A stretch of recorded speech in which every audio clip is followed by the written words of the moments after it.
দেখো বন্ধুরা, আমরা রানীগঞ্জ চলে এসেছি। আর এই মা ভাইরাল এক মায়ের কিছু দেখো, তোমার দর্শন করো সবাই।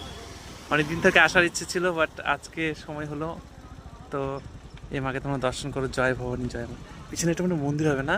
চল গিয়ে একটু সবাই, আমরা হেলমেট টেলমেট পরে আছি একদম। তোমরা কে কে এই মাকে দেখেছো আর কোন জায়গাটা, অবশ্যই তোমরা কমেন্টের মাধ্যমে জানাবে। না আমি চলে এসেছি আর আমার আমার বন্ধুটা এসছে, আর মায়ের এখানে যাবো। আর তোমরা কে কে চেনো, অবশ্যই অবশ্যই তোমরা কমেন্টের মাধ্যমে জানাবে তোমরা এই জায়গাটা কে কে চেনো। তা খুবই সুন্দর জায়গা, ফাঁকা মাঠের মধ্যে। আমি কখনো আসিনি, ভিডিওর মাধ্যমে দেখেছিলাম, বাট আজকে এসেছি। তো চলো কাছে যাই।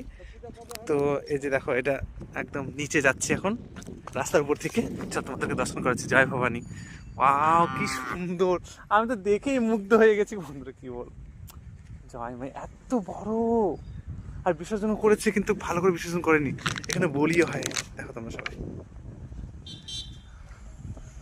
অনেকটা বড়। এই যে রাস্তা দেখো, এই যে রাস্তার এখান থেকে।